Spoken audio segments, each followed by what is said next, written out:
Okay, so welcome to our presentation, Owls of Missouri with Brenda Hente. Brenda is one of our wonderful teacher partners who was more than agreeable to share her knowledge of owls with us today. She teaches at Emmanuel Lutheran School, a middle school teacher. She is also a dedicated volunteer at World Bird Sanctuary and has a passion for owls and birds in general. So I think that we will learn a lot from her today. There's a couple of natural pause points in her presentation. So if you have any questions, we're going to ask that you please type those into the chat box. And when we get to those natural stopping points, I'll go ahead and ask your questions to Brenda. So Brenda, thank you for joining us, and we're excited to hear from you. Hey, thank you. I'm excited too. Let me share my screen here and we'll get started. Okay, can everyone see that all right? Yes. Great. Okay, so we're going to talk a little bit about the Owls of Missouri. And Leslie, what time are we trying to wrap up by? We usually have an hour and a half. Okay. Yeah, but that includes questions. Yep. Yeah. Okay, sounds good. All right, so we have 8 owls in the state of Missouri, and I'm going to go through a little bit about each one and tell you some fun facts and see some videos of them. And hopefully by the end, you'll be able to name all the 8 owls that we have in Missouri. Let's see. Okay, there we go. All right, so the first one that we're going to talk about is the great horned owl. This is the owl that got me into owling. I knew nothing about them when they were in my backyard and just was eager to learn more and more. I was scared to go in my backyard, so this is how it all began, and you'll hear a little bit more about my story later when I talk about my journey with the pair of great horned owls that was in my backyard. So great horned owls are very opportunistic. They're very adaptable. They are the tiger of the night sky. They are the top apex predator over all the owl species that we have in the state. Great horned owls are here year round. So they are native to Missouri. And when you see them, you will be intimidated. Just by looking at this picture, you can see how big their talons are. They can open them up 4 to 8 inches in diameter with a lot of strength. They'll have those big, bright eyes that look like they're just going to stare through you. Those feather tufts on the top of their head are plumicorns. They're not their ears, which help them to be more camouflaged against a tree trunk, but very powerful. And we really need these apex predators around, or the whole ecosystem could collapse, because they're really going to keep all the other animals underneath them in check, and even down to plant species. All right, so the range of the great horned owl, you're going to find them all across North America, in Canada, south of the tundra.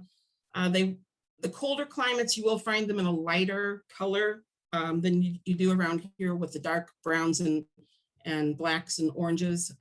They'll be very light in color, but same species. They're found on every continent except for Antarctica. They do not live in the Arctic, but they live in all different types of habitats, which you can see here that I have listed. All right, so great horned owls mate for the long term. When they find their mate, they're going to keep that mate. And I have seen mate replacement. I have seen disputes over mates, but they're going to try their hardest to keep that mate for the long term. And the reason is because their breeding cycle is so long, about 10 months from the time it starts to finish when the youngsters leave, that it just takes too long to find another mate before it's time to start the breeding season all over again. So the female here is on the right and the male is on the left. These are my 2 owls that I've been studying, Will and Kate. So Kate is on the right, Will is on the left. And I can tell that the female is on the right because she is larger. They weigh about 3 to 4 pounds and the males 2 to 3 pounds on average. So when you see them together, you can easily identify which one's the male or female. And the literature says females, there's a lot of different reasons why maybe that the female is larger. A lot of people believe, and I do too, that it's to incubate the eggs and defend the nest. They're on those eggs 23.5+ hours a day, only getting off to groom and stretch and defecate, and maybe just eat a little bit of something while they're trying to keep the nest clean. The male is smaller. He does all the hunting while she's incubating, and for himself also, and the youngsters. And they need to be more agile to get the prey that possibly she can't get. And so therefore they're not depleting the same prey population when she is able to get off the nest and do some of the hunting. So one thing about great horned owls is that you can tell them apart not only by their size, but by their hoot, if they're male or female. And not all owl species you can do this. So the female has 7 to 11 notes in their call generally. So if you count their notes, it'd be something like hoo, hoo, hoo, hoo, hoo, hoo, hoo, something like that. If you count those notes, and if it's, you know, between 7 and 11 notes, it's the female. And they're usually higher pitched also and shorter. In the male, they generally have 4 to 6 longer, lower notes. So it might be something like hoo, hoo, hoo, hoo. So when you hear that going back and forth, you'll hear the male and, oh, there's the female, and you can differentiate that. And mainly they're just establishing their pair bond or defending their territory when they're hooting. Now it could be that an intruder is nearby also, and that's why they might be hooting for quite a while. But let me play a little bit of this. When I have the word longevity here, longevity means that is the record in the wild that we know of. But let me play a little bit of their call.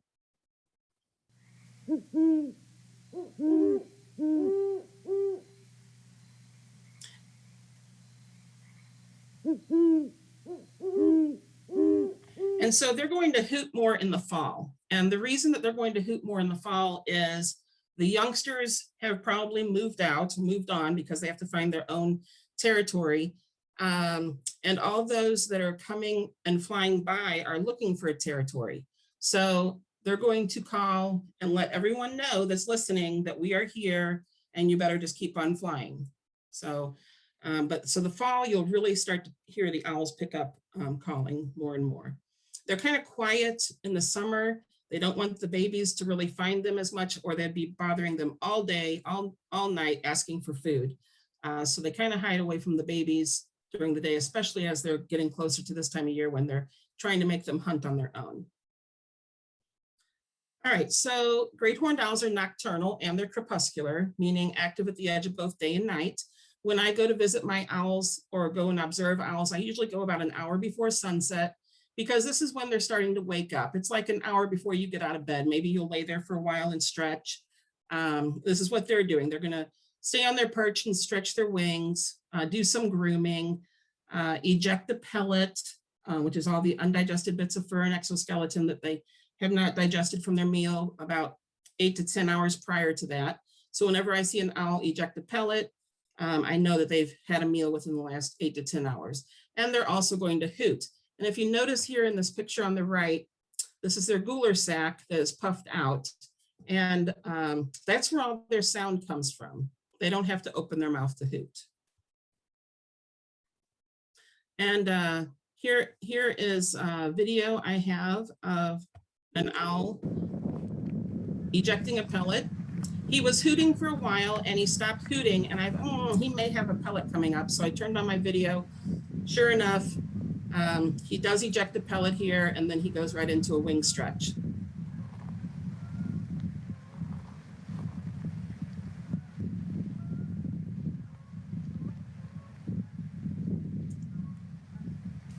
So he feels better, and now that lightens the load, and he can go out and hunt and get food for the evening. And if you notice when he did that wing stretch, he lifts the same leg that he stretches the same side of the wing off the branch. All right, so that was kind of lucky. I just thought that since he stopped hooting, sometimes that pellet goes up too far that they can't hoot anymore, and he might be going to eject a pellet. All right, so then let me just show you a little bit of some of their grooming that they do.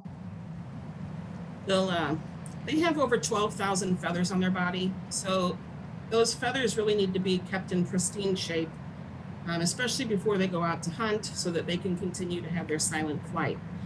The silent flight will silence the playing field so that they can hear the prey that they're going after, but also so that the prey does not hear them coming.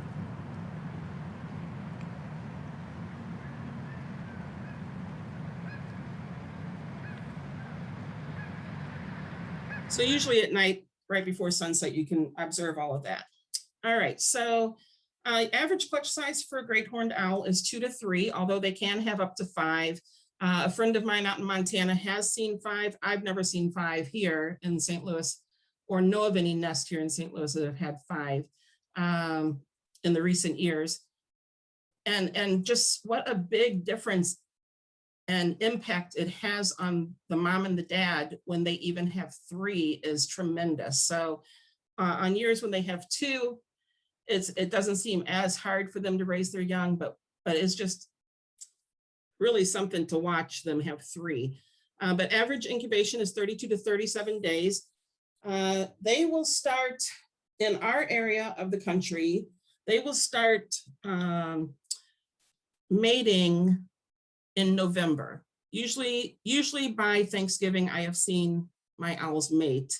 It's about a 6 to 8 week window that they will mate, and then usually by Christmas, the female is on the nest.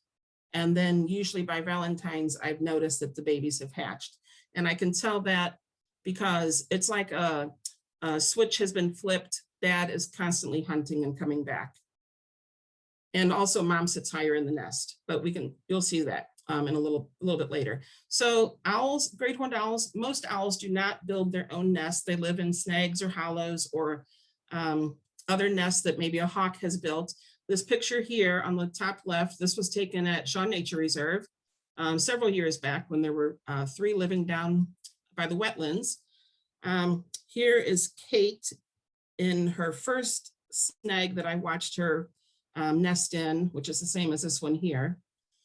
So this is why I tell people, just if you can, please leave dead trees, leave these trees that don't have any branches on them anymore, because other animals will use them. This is in Forest Park here in a hollow, and then this is the current nest that Kate is using, which is different from this one here. So yeah, they don't even really line the nest with anything. And after they've used a hawk nest for 1 year, it's pretty much, they can't use it again unless the hawk comes back and builds again. Great horned owls are so big and mean and bad, if you want to say that, that they will even challenge an eagle for its eagle's nest. Now, since they nest before eagles do, an eagle comes back and sees them in their nest. The eagle may challenge it, but most likely the eagle will just go on and build somewhere else. So here's some pictures of some of the owlets. I've seen them have 2 to 3 owlets each year. If you look at this picture here, there's 2 right here, and then this tree, and this is the one where they're nesting currently. Well, they've been nesting, they're not nesting anymore, but it has a side, I call it a side door. And I was looking at this tree for the longest time before I even saw this one sitting here on the edge. I'm like, oh my goodness, it was the first time I saw it go out the side door. But they always watch when I'm walking up, and I don't get really close. My camera has a good zoom, but they'll hear people come, and they're very, very curious, and they want to see what that noise is. And as soon as they see, they usually tuck right back down. This video here I'm going to show you is a 24-hour time lapse of just how dedicated the female is to her youngsters through a snowstorm. And this is courtesy of the Oklahoma City Owl Cam, where the great horned owl nested in planter's box outside of someone's house on their window ledge. And she did this for several years. Unfortunately, someone in the neighborhood shot her, and she did pass away a couple years ago.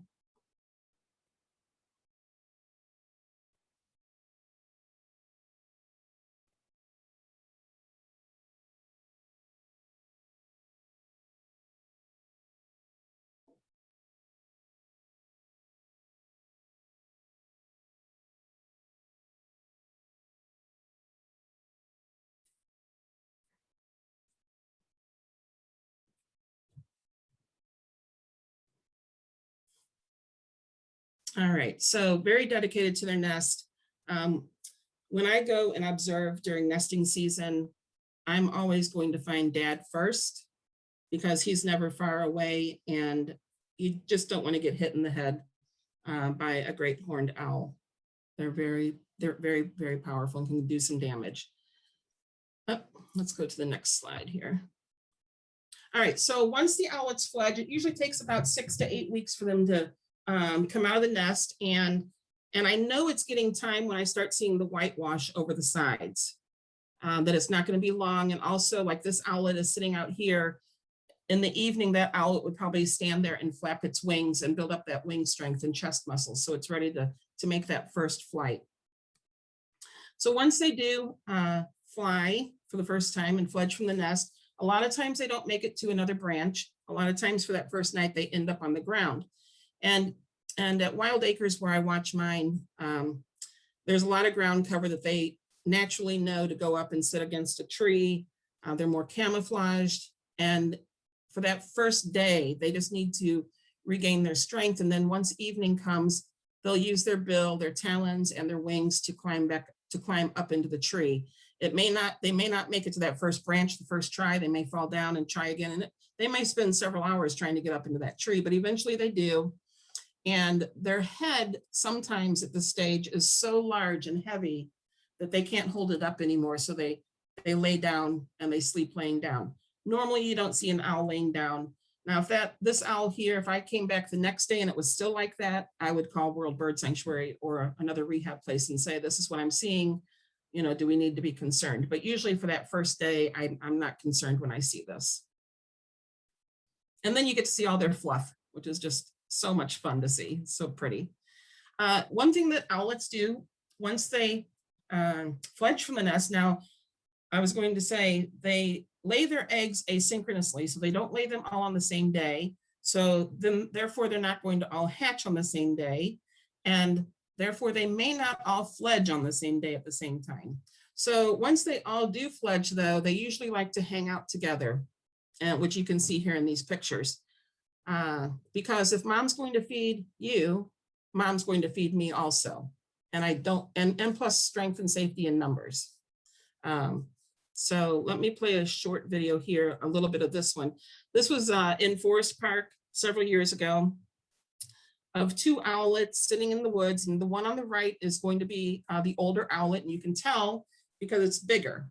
The oldest one usually gets the food and the younger one takes a while to gain that muscle mass and get the food that it needs. But they're doing something called aloe preening. Let me just show this to you here.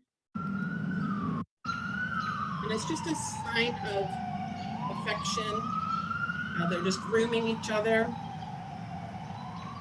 The parents will do this. Mom will do this with them, but it's not uncommon to see the youngsters especially doing this to each other. And you can see how much bigger the one on the right is than the one on the left.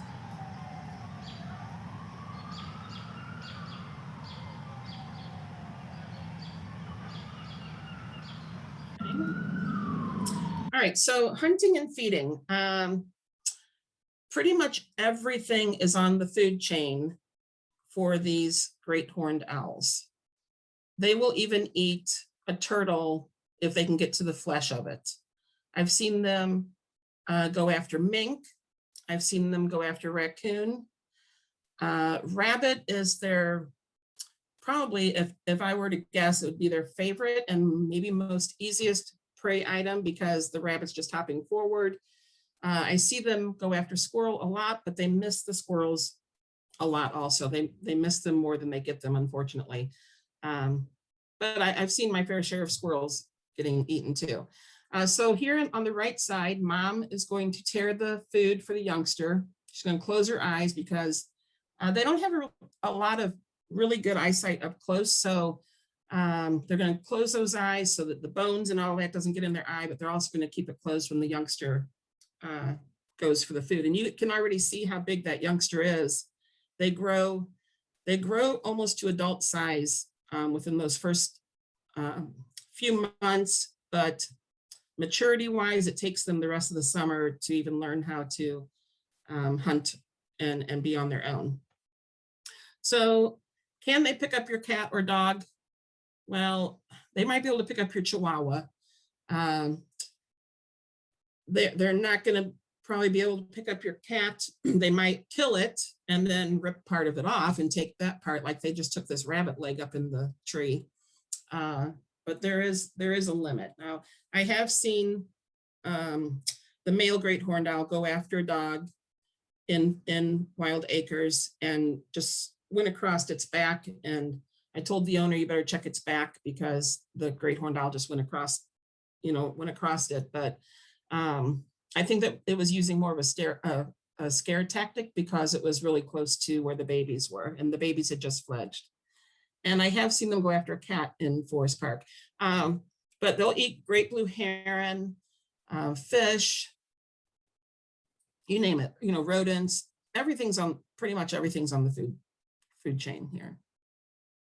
All right, so very, very rarely do you see them get a drink of water, because they get most of their water intake from the prey, from the blood, and they don't need to get a drink. Now, on occasion, I have seen them get a drink of water right around nesting season, and I think this is to help in egg production, but also I have seen it on very, very hot days, but it's not usual. So I was very thrilled to get this video of the female going down to get a drink of water. Here she is on the ground, and she's going into one of the waterways in Forest Park.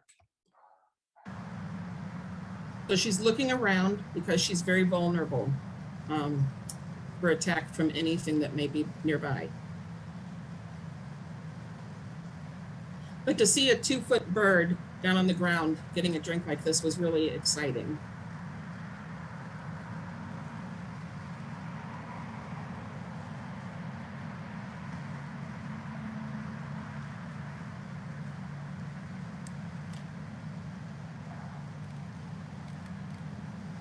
You can see how careful she's being. All right, so great horned owls fly 20 to 40 miles per hour. There's times when I just go like this and like that, and I look back and it's gone. And I have no idea which direction it went, because they're silent. So, I do follow them out hunting, and sometimes I find them again. I just go in the direction that they go, and then I learn their favorite hunting spots, which they do have. And sometimes I'm not successful with finding them again. But here is Dad dropping off prey to Mom, and the babies were down in this hollow. And I don't remember who this one was. This was in Forest Park. But just check out that wingspan, a little bit over 4 to 5 feet wingspan. And they need those, they need that large wingspan so that they can come down on their prey and kind of hover and come down on that prey item. So they do not rotate their head all the way around, as some people believe, but scientists say about 270 degrees horizontally, but they can also rotate at 180 degrees vertically. They have great eyesight, and what's really interesting about their eyesight is that they can individually open and close their pupils independent of one another, unlike us. And that helps them to be able to let that right amount of light in to help them hunt and to see. They have fantastic hearing, silent flight, the large talons.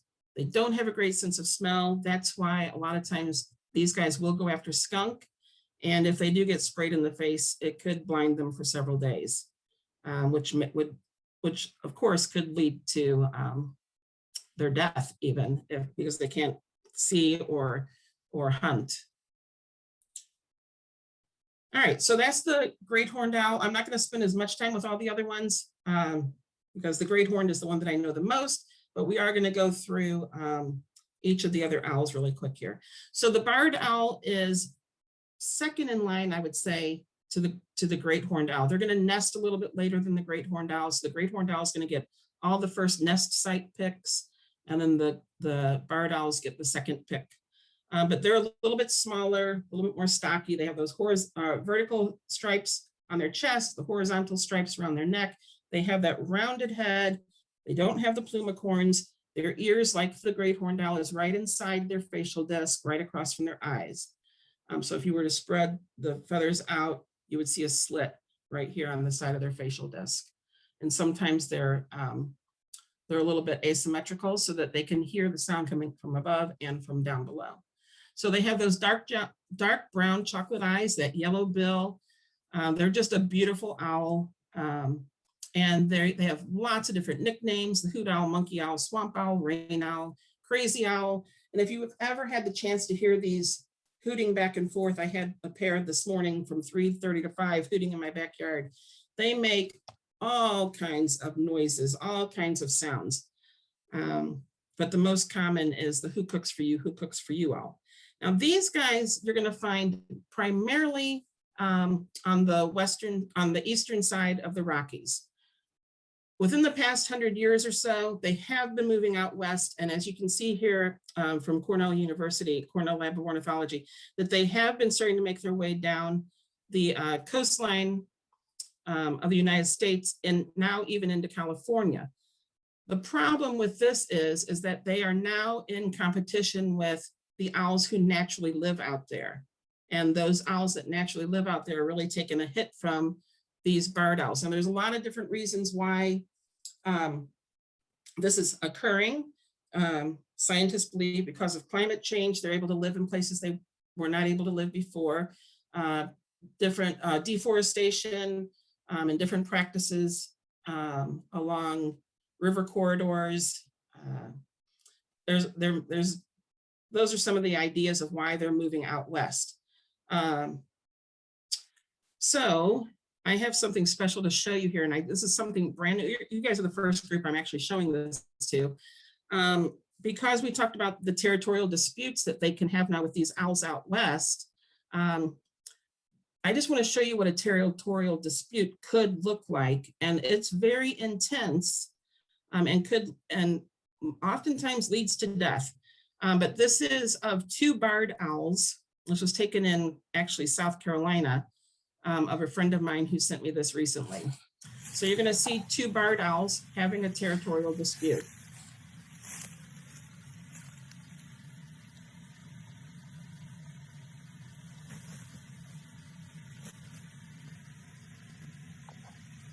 So they pin each other down, they hold each other down, they might rest for a little bit to try to regain their strength, but they're constantly going to challenge each other.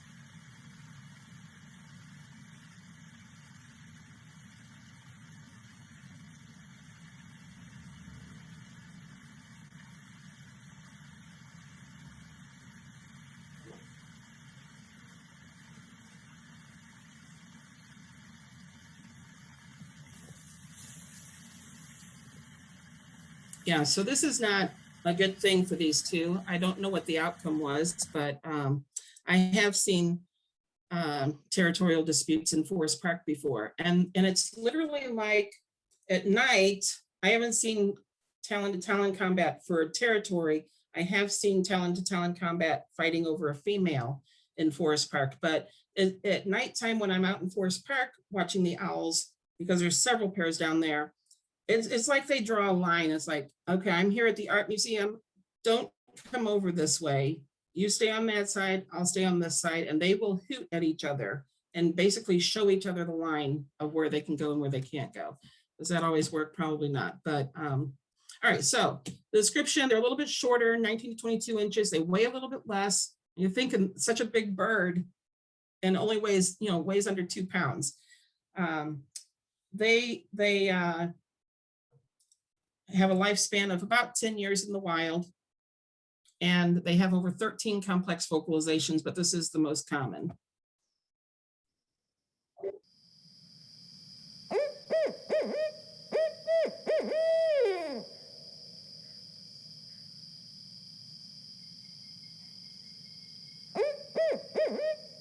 And you're going to find barred owls living where water is, like creeks and streams. Most likely you're going to find them living near that. A wooded area that has a stream running through it, that is total barred owl habitat. But they're also very loyal and dedicated to their nest.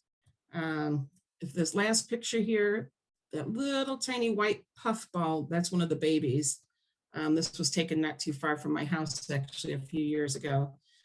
But they're also going to use the snags, bird and squirrel nest. They nest a little bit later, usually by March. So great horned owls are on their nest by the end of December, 1st of January. They'll have about 4 to 5 babies. And they're going to get going faster than the great horned owls too. They don't stay in the nest as long. But once again, they're going to hang out together once they fledge. They may end up on the ground. They'll lay as flat as a pancake. Just observe. And if you see an owl on the ground for more than a day or two, then I would be calling someone and getting some advice on what to do, if you should interfere at all. They're going to hang out in the woods. This one here was taken in Forest Park, looking upside down.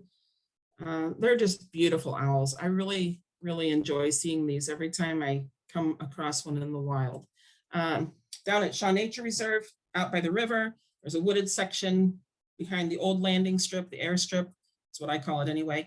And it's just got a beautiful canopy, tall canopy of woods underneath, and owls love to live in that area too. These barred owls do. Open on the bottom, nice tall canopy above. You're going to find an owl there. All right, so they're also very opportunistic.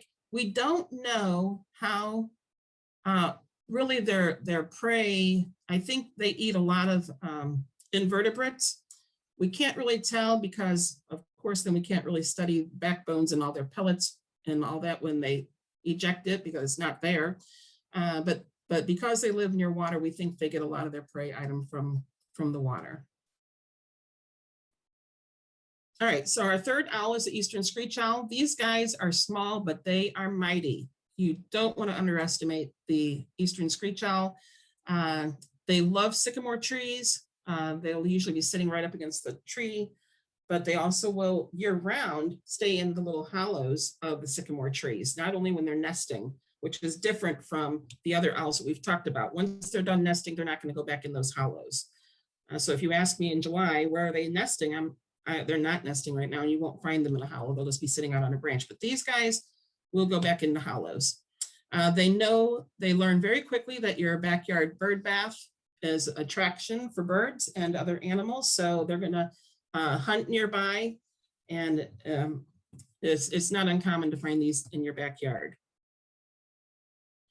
So they're a year-round resident of Missouri. You're going to find them on the eastern side of the United States, of the Rockies. The western side will have the Western Screech Owl, but there is some overlap between those two species in the middle.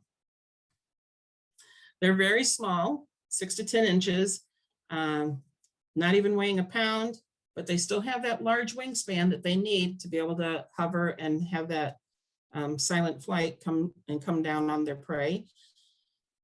They usually don't live that long because they are small and they're low on the food chain, and they have different vocalizations. I'll play one for you that kind of sounds like a miniature horse.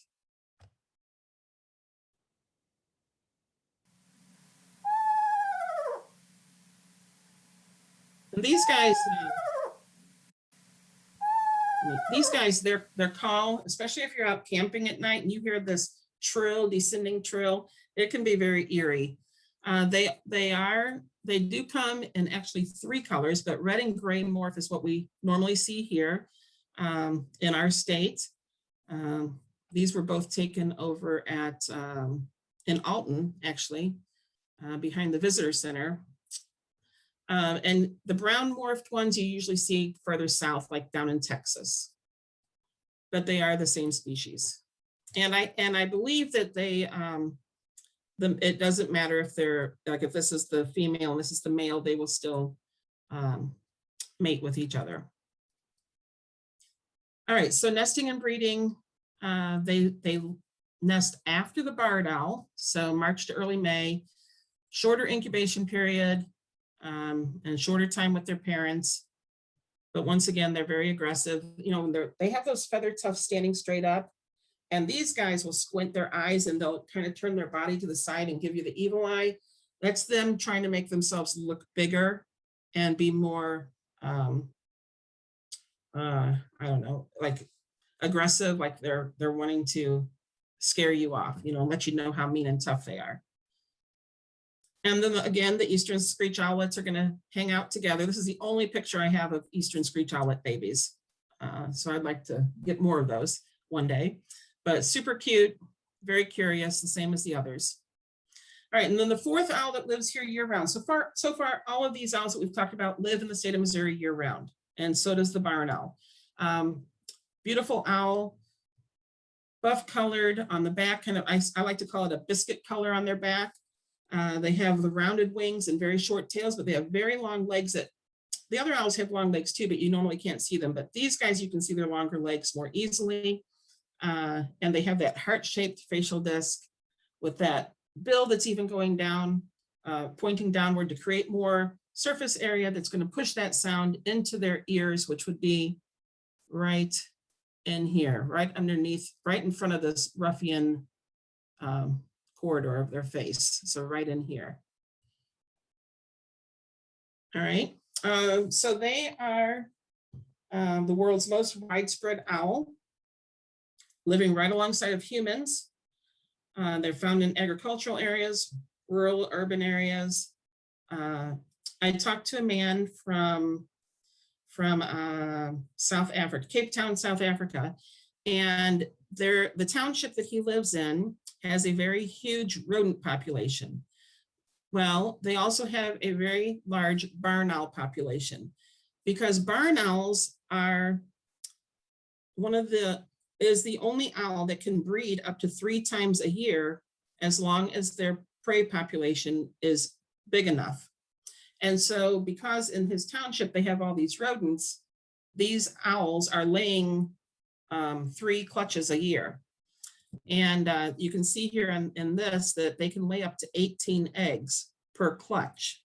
And so it's very interesting to think, you know, that they can do this. And interesting conversation with that man, because also in the township there where he is from, they have witch doctors who will kill the owl, the barn owl, and it's a big racket, and people pay the witch doctor to go and put a hex on someone.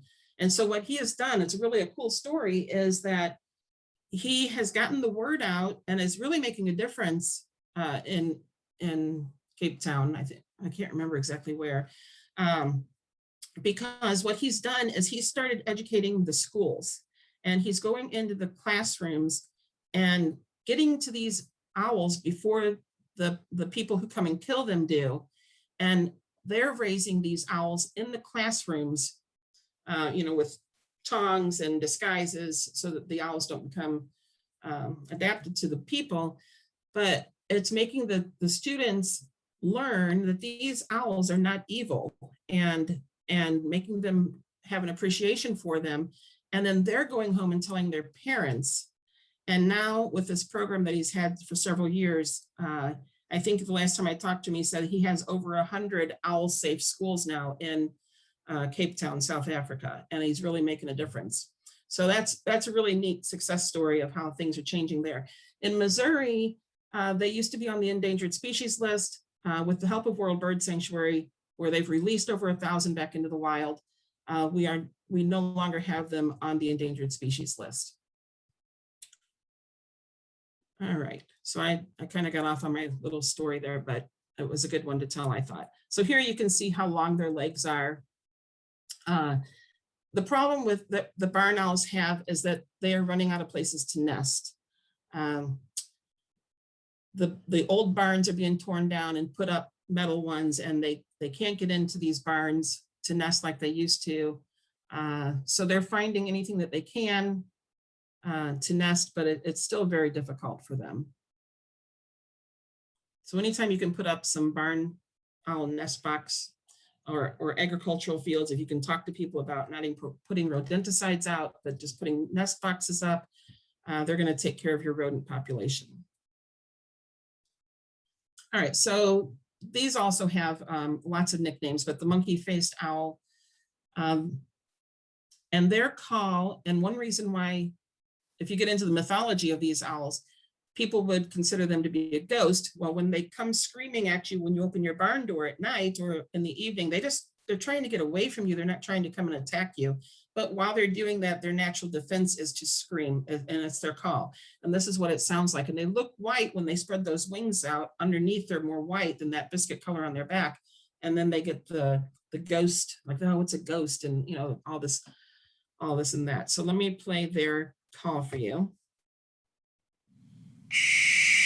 So yeah, that would scare me too.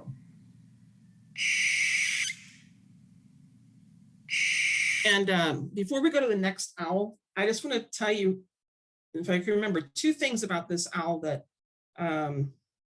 is interesting.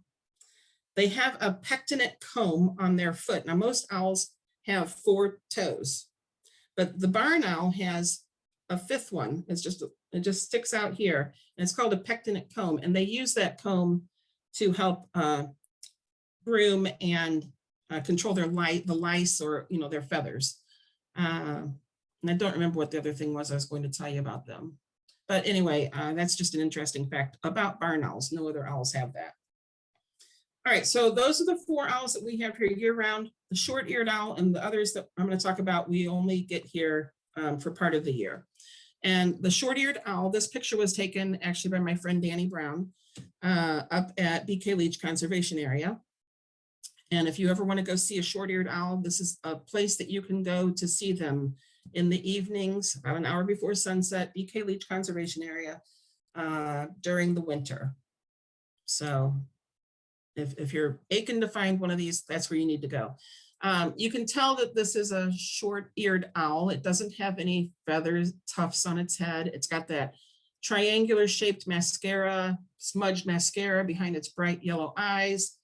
They're about 1 foot tall, and they're called, every time I go to BK Leach, I usually hear them barking before I see them come flying in. So let me play their bark for you. It sounds like a little dog.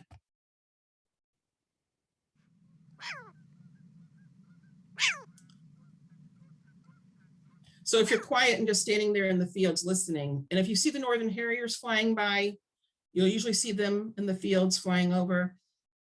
If you see northern harriers, it's a good possibility that you're going to see short-eared owls if you wait a little bit longer when the sun goes down a little bit more, because they're in competition and hunting on the same land. All right, so it's an open country raptor, thrives in grasslands, prairies, sagebrush, breeds up in the Arctic and subarctic, so they come down here when they're not breeding. It is a species of concern. They're about 1 foot tall, a little bit over 1 foot tall, but they are beautiful. And this is one owl that when I go to see them, you can get surprisingly pretty close to it. It'll just sit on that branch and pinnacle on that branch. Just, every time it surprises me that it doesn't fly off. It's just a beautiful owl. And I've had them fly, just soar right over my head and doesn't seem to bother them. But so here they are flying over those same fields that the other birds fly. I just forgot what I told you. But anyway, they eat a lot of voles. They're very nomadic in search of food. Their breeding cycle is shorter in the north, so they're going to constantly be in search of food. This is one owl also that will build some sort of a nest, and it's usually on the ground. They'll scrape it out and kind of line it a little bit. So if any owl at all, this would be the one that would be kind of building its own nest. So you can see here they can lay up to 11 eggs, but average is 5 to 6. And you can see also, and I think because they're on the ground, the babies leave the nest within 12 to 14 days. All right, the long-eared owl. What surprised me when I saw my first long-eared owl in the wild is not only how short they are, but how slender they are. And the other striking thing is that facial disc with the white stripes going down on both sides of its bill and those feather tufts standing straight up. Just a beautiful owl. They have that black bill. Now, if you were able to push those rictal bristles, they're called, back, you would actually see how big their bill is, because sometimes you look at an owl and go, how can they swallow a whole rodent or swallow that, so like that rabbit leg? Well, their mouth is actually bigger than what it looks. If you were able to, those are feeler bristles. They feel when they close their eyes, they can feel with those. So it's a sensory thing. So these guys are highly nomadic. And they're so highly nomadic that they usually don't even keep the same mate year after year, because they're going to go where the rodent populations are. And it's not uncommon to find these guys sitting really in close proximity to one another. Sometimes in some places of the world, you find hundreds of them in the same tree. It just blows my mind, because usually owls are very competitive, but and I don't really know, I haven't studied them enough to know how competitive they are, but I'm sure there's to a certain degree, but you will find them sitting just all over this one town, all over the city. People are just like, look at all these owls. And I don't remember where that was now, but anyway, small owl, don't even weigh a pound, but they're just gorgeous. If you ever get a chance to see one of them, you will never forget it. They're beautiful.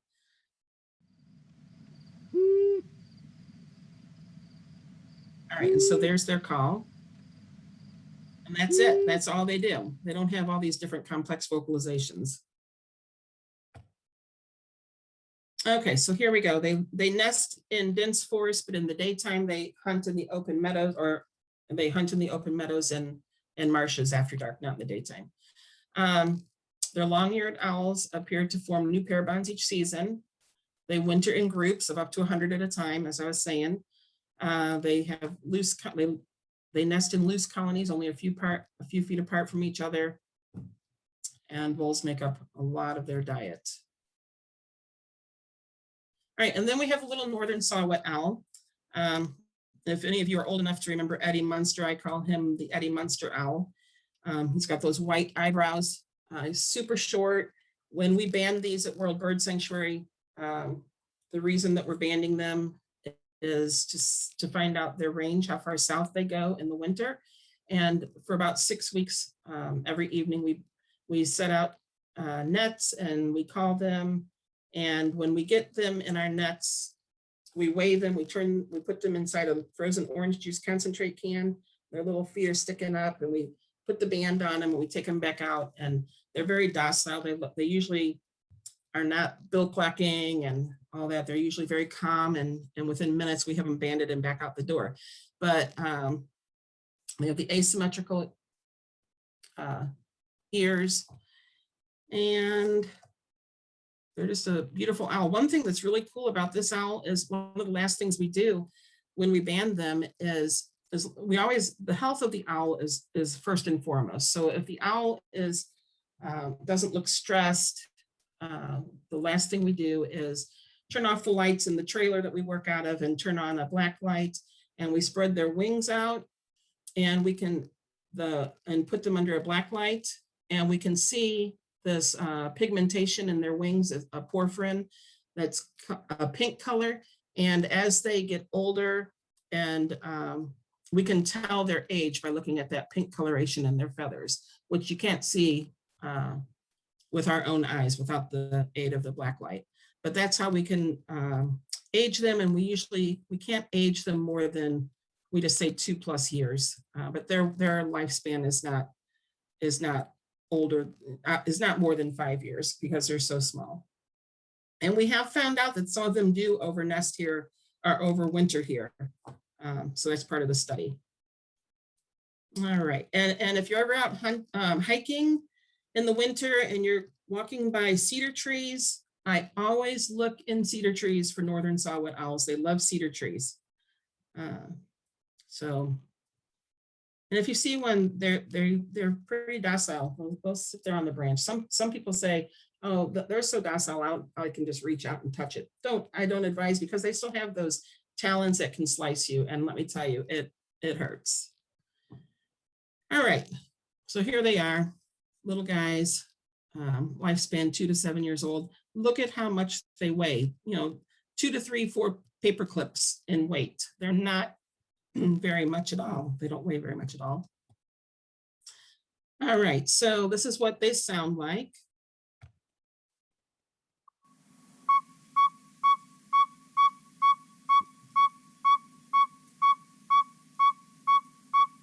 And I was at Merrimack Springs a couple winters ago and actually heard one off in the woods. So that was really exciting for me. I didn't get to see, it's really hard to find these guys. They're so small. All right, and then the last owl, I don't really call a migrant, but a visitor, the snowy owl. And these guys are just stunning. Usually every year we get some down here in our state, but they're just humongous. And every time I've seen one in the wild, I forget how big they are, but when they walk, they're just kind of like this. And they just have so many feathers, and they're taller than the great horned owl. And they actually have feather tufts on their head, but you hardly ever see them. They're short because they only extend them when they're agitated. And people don't even believe that they have them, but they do. All right, so those bright yellow eyes, they hunt in the daytime. And I've seen them hunting at BK Leach in the daytime. They're famous for their reliance on lemming populations. So when the lemming population is great, they're going to have larger clutch sizes. And then also on those years, and it usually happens about every 4 years, they're going to have the need to come down further south and erupt into the state of Missouri. Now, the problem is because they're in search of food. The problem that we have when we have these eruption years is that these owls look for places that are familiar to them of what the Arctic would look like. And so a lot of times they will end up at our airports because if you think about it, the runways look like, the snow, the open land, and it's that kind of color. And so then we have people at certain airports that are on snowy owl watch because we don't want them, of course, getting into our airplane engines. I know Philadelphia Airport is one of the airports that really has had a lot of problems with snowy owls before. All right, so yeah, they erupt here when the food is scarce or when they have large breeding seasons. And a lot of the times, some of them do make it back, but a lot of times they don't. It's just, how migration is just very dangerous for any bird. And then there are some snowy owls that stay on the breeding grounds year round and hunt in complete darkness sometimes. All right, so they're about 2 feet tall. They're the heaviest of all the owls we have in North America. You can see their weight, and their wingspan is just really huge, about 5 to 6 feet, and longevity record is 23. Let me play their call for you.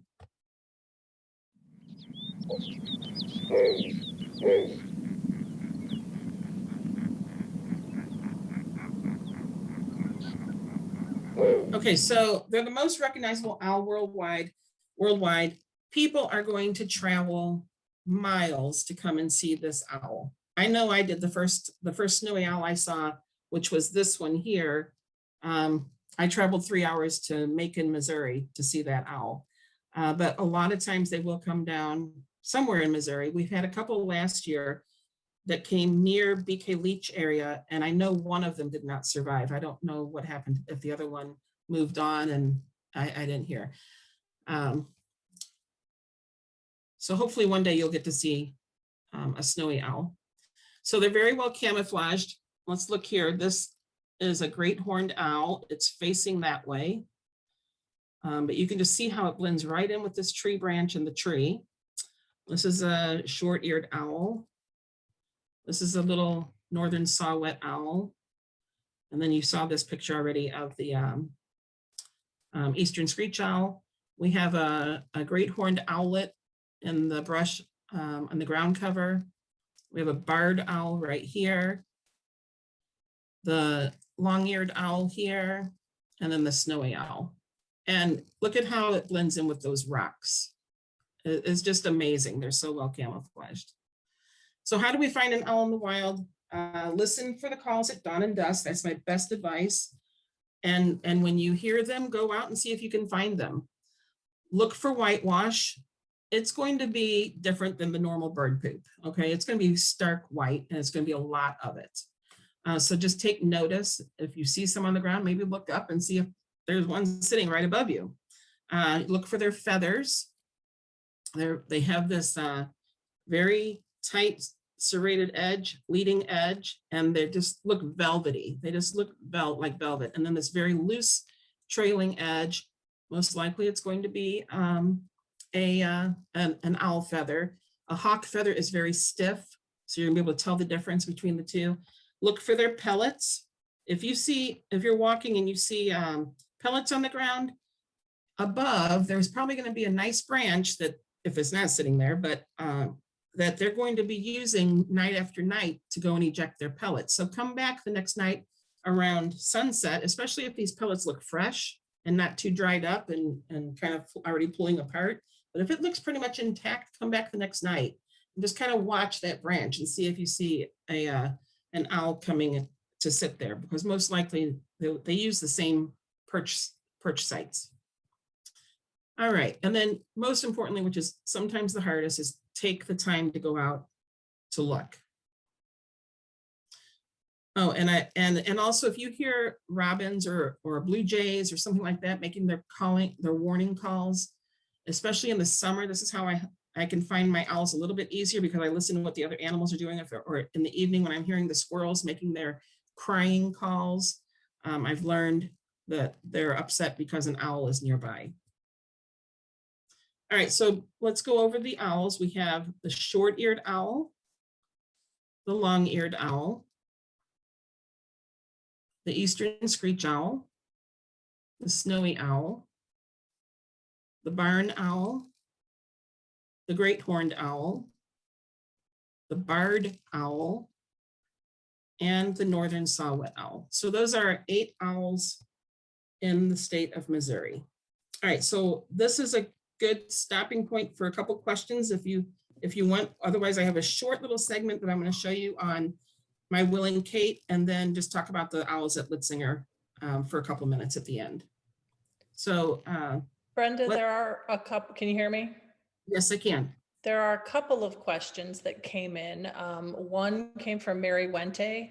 How large is their territory? This was when we were looking at that territorial dispute. So the territory really just depends for each owl. It's not defined because it really matters what that habitat looks like and what they need. They need a place to hunt, they need a place to sleep, and they need a place to raise their young. So if they can, whatever it takes for them to be able to do those 3 things is the size of their territory. Now, to give you an example, Forest Park, I have in the years past, I don't know recently what owls are down there, but I used to say, I'm going to go see how many owls I can find today. And I would go over to Forest Park and I would start, and I think the highest number of owls that I was able to see in a day was 13.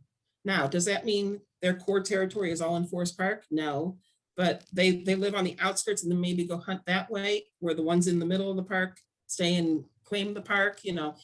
It just really depends. Right now, like Kennedy Woods, over by the boathouse is a pair, but then up where the playscape was, there used to be some barred owls, and then over on the west end, over by Barnes, there's a pair of great horned owls right now. So over by Steinberg Prairie, and then over by the Skinker, there was a pair of barred owls that used to live over there. So even in that short, I would say a little space, 4 or 5 pairs are living in close proximity.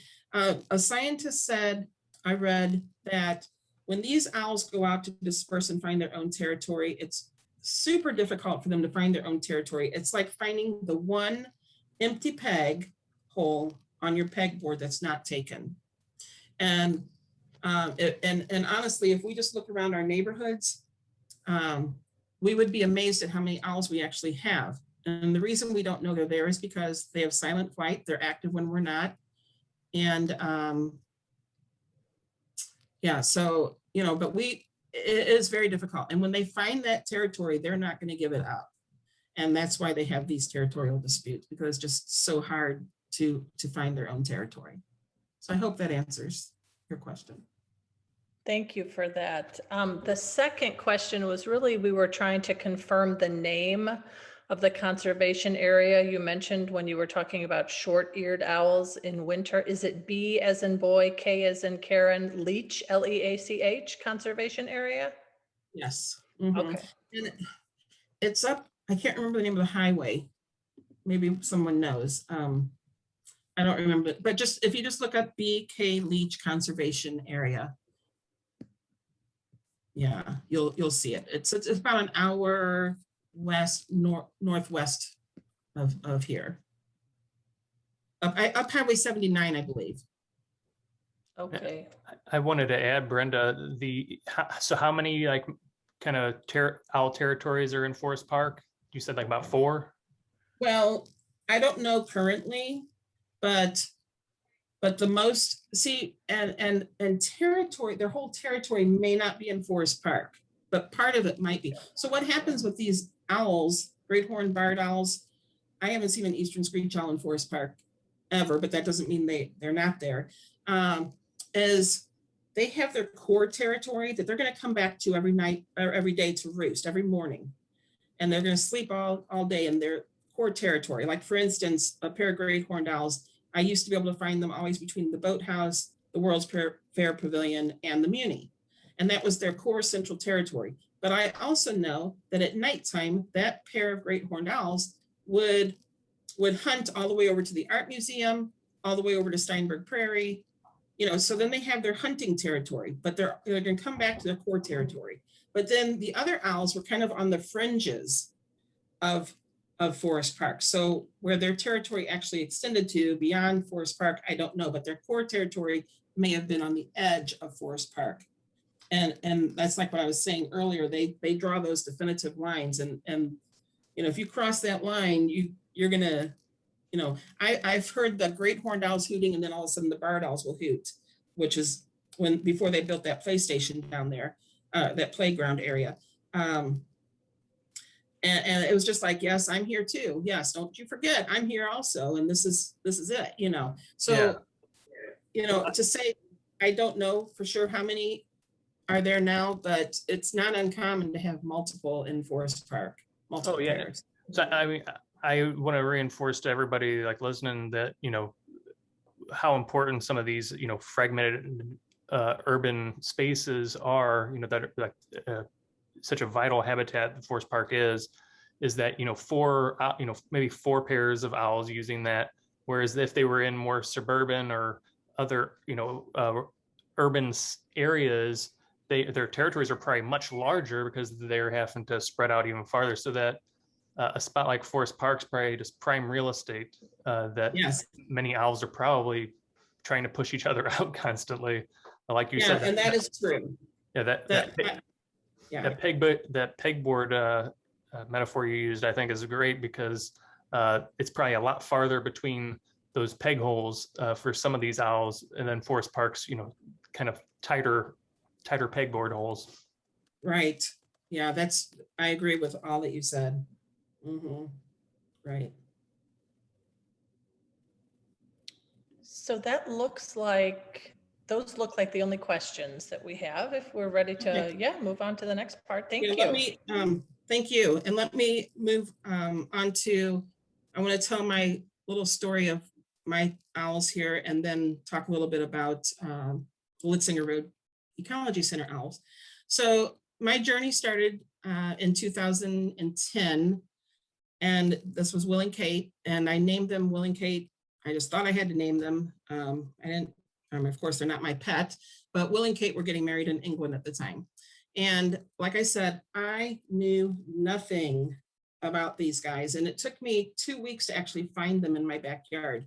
They were ensconced in a tree that had ivy, and all I saw was their facial disc. And the day that I saw them, I was pretty much looking straight up, and they were looking straight down at me. And I was intimidated. I took my dog and ran back in the house. I'm like, now what am I going to do? They're in my backyard.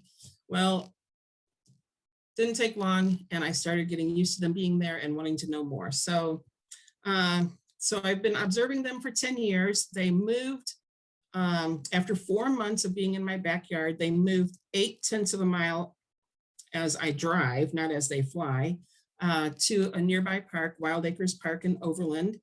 And I've seen them use 3 different nest trees. There have been 2 males, and I'll talk about that. And then they've had 19 owlets. 17 of them I have seen live to dispersal. So I'm just going to go quickly through the 10 years. Here they are in my backyard, and you can see the ivy. This is Kate, and this is Will. Very intimidating when you don't know much about them. Wild Acres Park.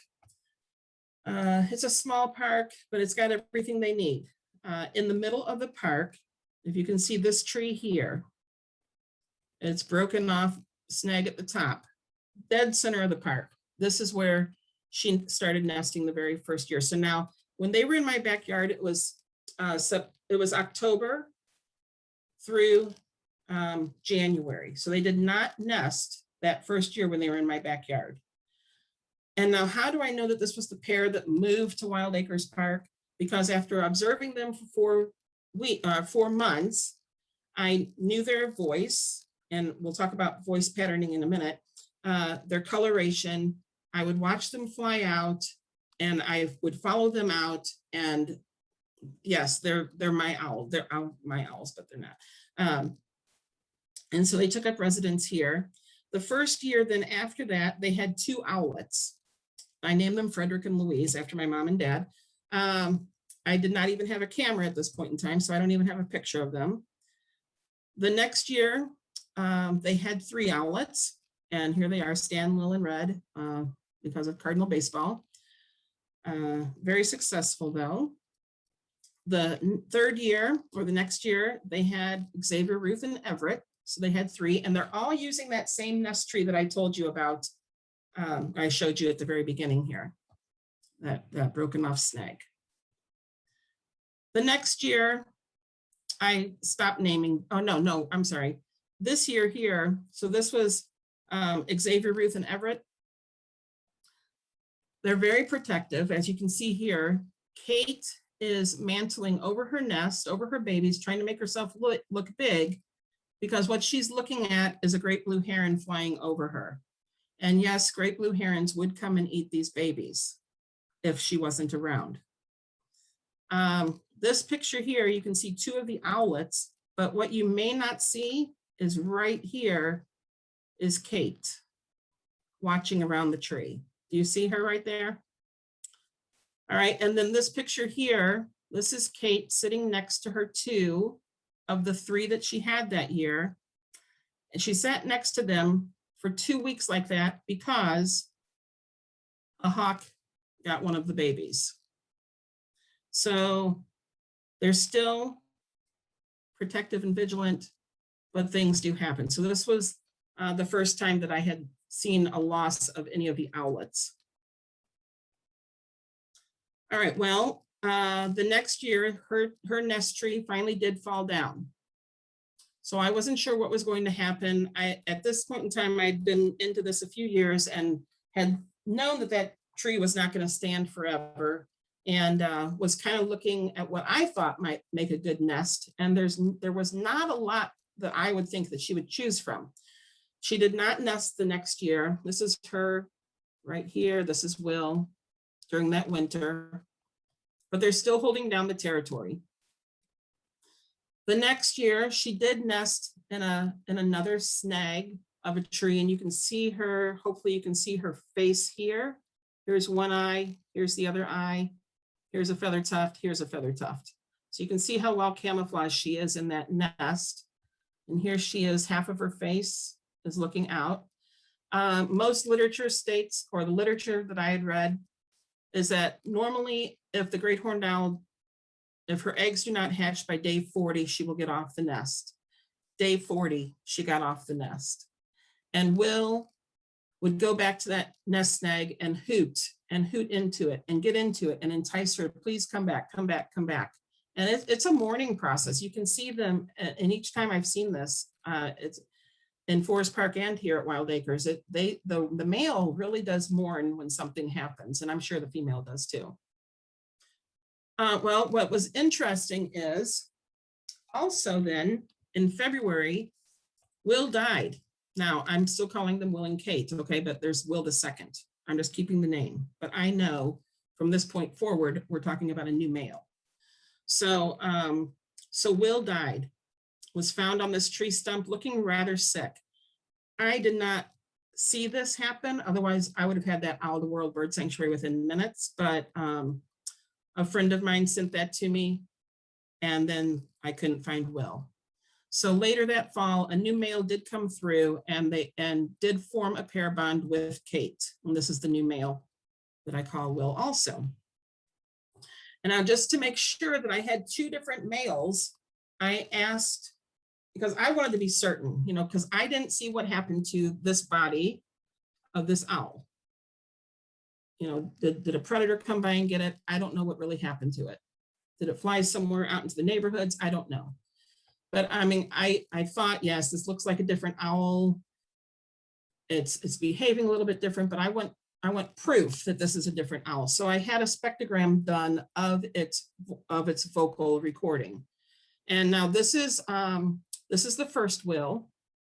And you're gonna see a squirrel run and charge Will, because squirrels have learned that they're either gonna run away or they're going to run right towards the owl and knock it off the branch as a scare tactic, because they have learned that the owl has to lift up and come down, and the squirrel can get away faster than that owl can come down on it. And it's just a kind of a mobbing technique, like to remind you, hey, I don't like you, and I don't like you eating my babies, you know, or me. But also in this video, I want you to listen to Will's hoot. And it was kind of hoo, hoo, hoo, hoo, hoo, hoo, hoo, hoo. So it had 5 notes. So just listen to that and kind of follow the spectrogram.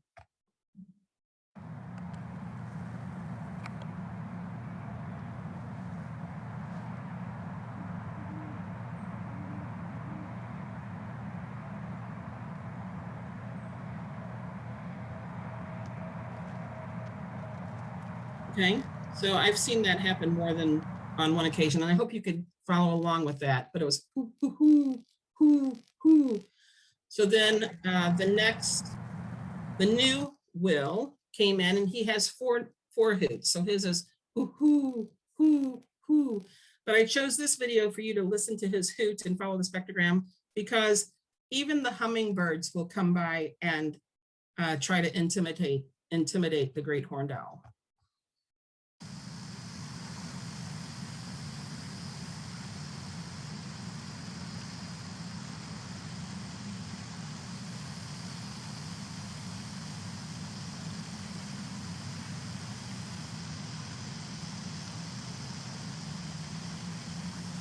So his cooler sac is puffing up. You can tell he's going to get ready to hoot.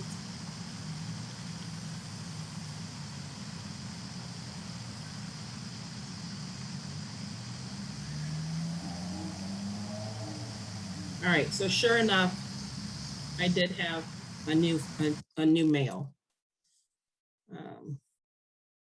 There you can compare the two. All right, so then the next season, they nested in a new tree that she had never nested in before.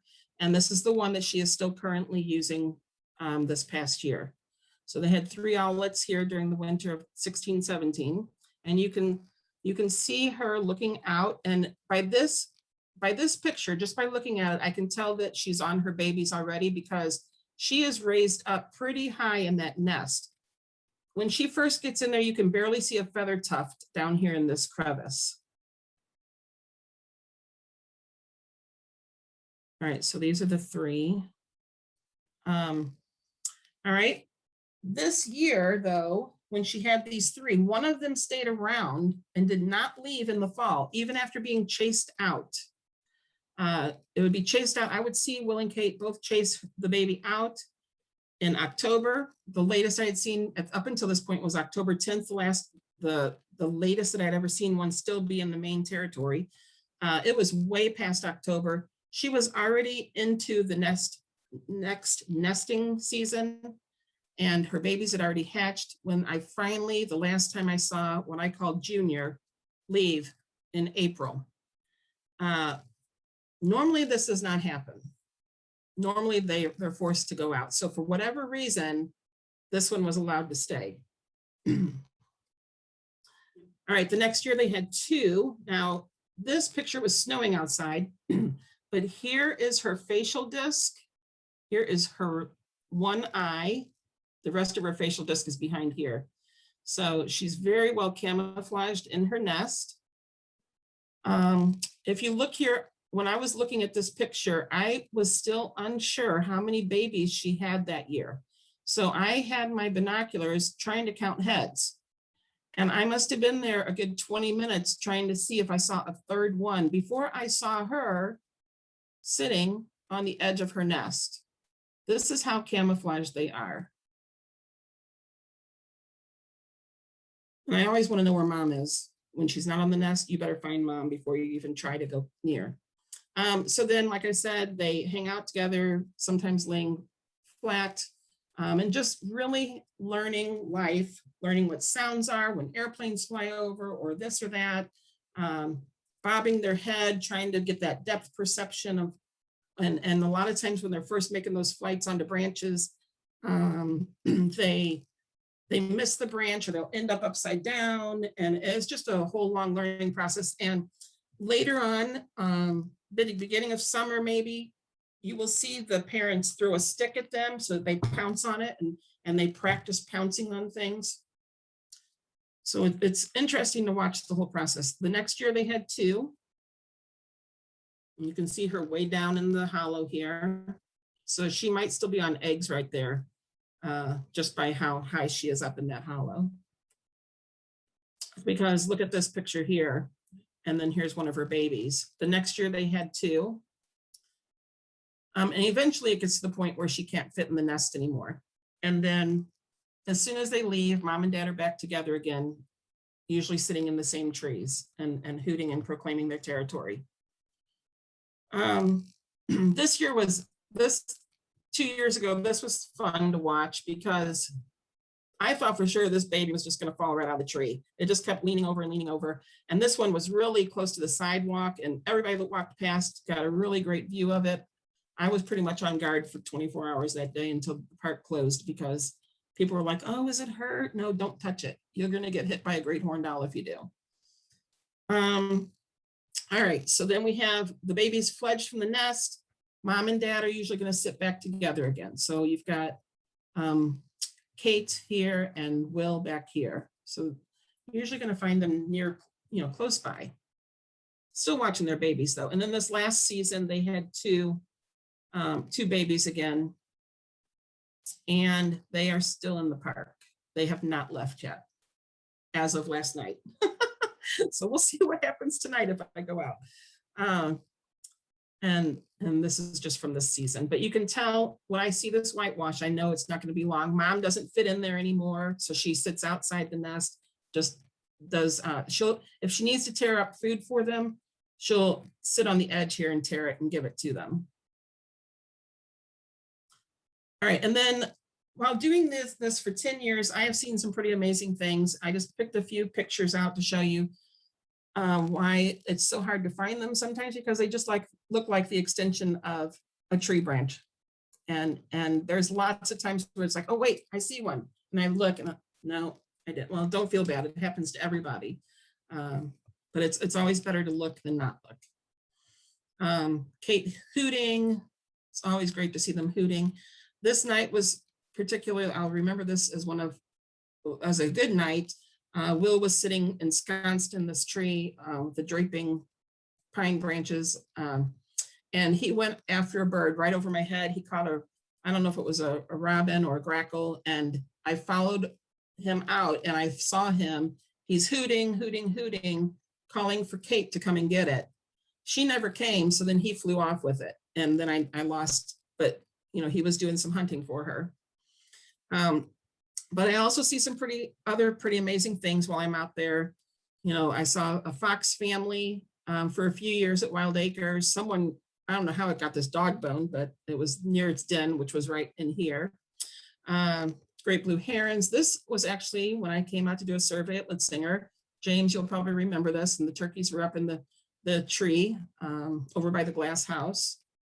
But just really neat things that you can observe just by getting out in nature.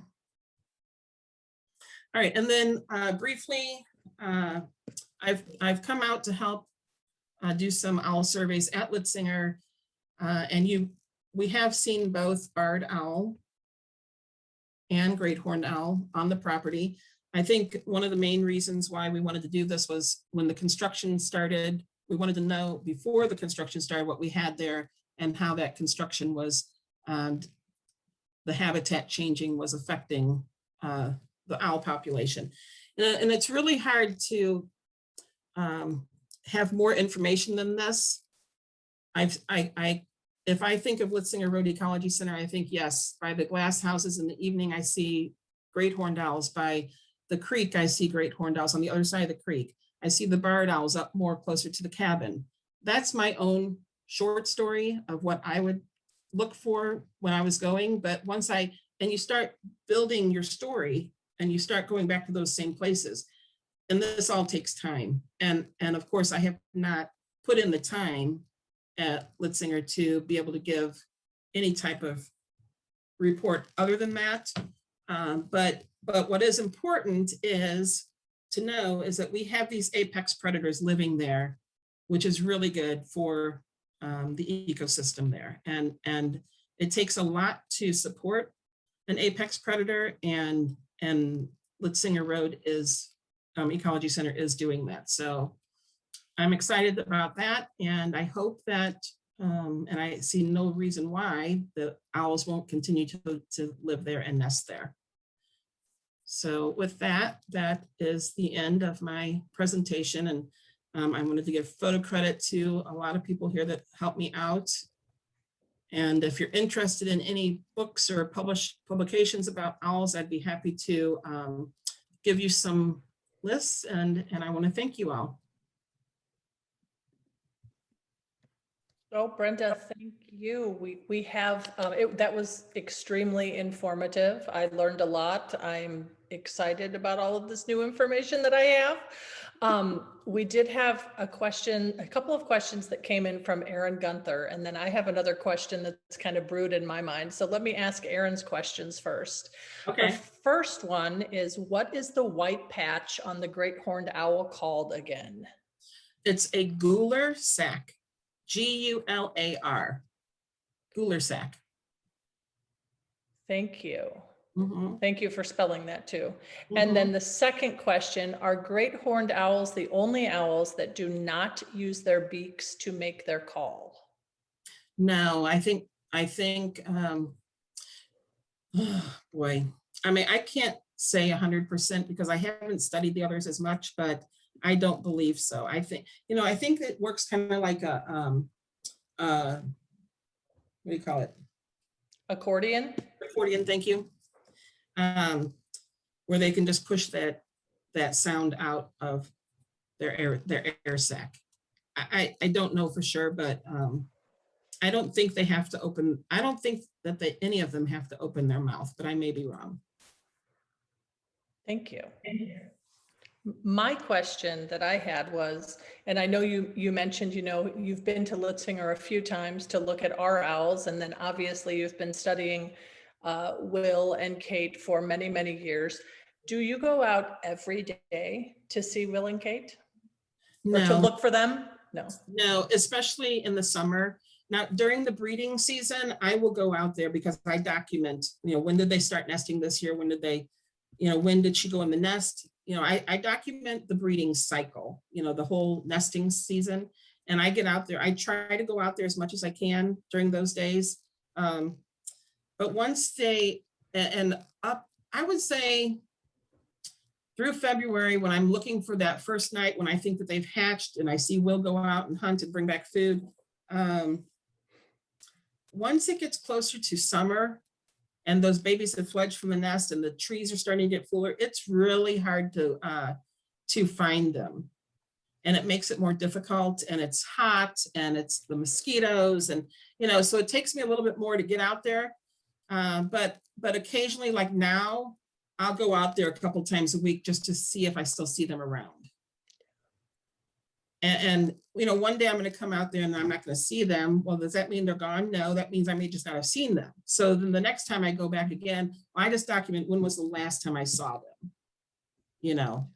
So that doesn't necessarily mean that's when they left, but that's the last time I saw them. And then I said that they lost 2 owlets. The other owlet, well, one was killed by a hawk. The other one was, I had found in the early morning on the edge of the lake. It had just died. A fisherman called World Bird Sanctuary and said, there's a sick owl at Wild Acres. World Bird Sanctuary called me, said, can you get over there? I said, I'm there. So I got there. It had just died. I took it out to World Bird. They did an necropsy on it. It had all kinds of infection inside. Don't really know the main cause of why, but so that's 2 owlets that I know did not make it to dispersal. But it's tough for them. If they can make it past their first 2 years of life, they have a pretty good chance of surviving in the wild. Any idea as to how far the owlets go when they leave? Yeah, it's it could be right around the corner, but most likely they disperse up to 100 miles away. And this also helps diversify the gene pool. So, it's tough. It really is. We've had no more questions come in, but we have had many people saying thank you, very informative, best owl presentation ever. So we thank you very much. I do want to let you know that Brenda has a Facebook page for Will and Kate. It's called Great Horned Owls, Will and Kate. So if you are on Facebook, you can go like that page and check that page and see what kind of pictures she might post and information she might share. Yeah, so thank you very, very, very much. You're welcome. This was fantastic. Thank you all. Thank you all. I also teach classes for MOBOT. So I have one coming up in January at the Gardens, and it's going to be a split one where one night for an hour, we're going to be online on Zoom talking about, it's going to be right in the middle of nesting season, talking about owlets and their nesting season. Then the next week, we're actually going to go on to, well, as of now, we're going to do this. We're going to go to MOBOT and look for nesting owls at the Gardens. So keep look for my classes, because I have different topics that I teach on all the time with owls, not just in general, the 8 owls of Missouri. So thank you. This was wonderful. Thank you so very much. And I know you have other presentations that you told us about, so it's possible that, maybe sometime down the line, we'll come back and ask you to present again. So thank you. It was wonderful. Okay. Thank You're you welcome. all very much.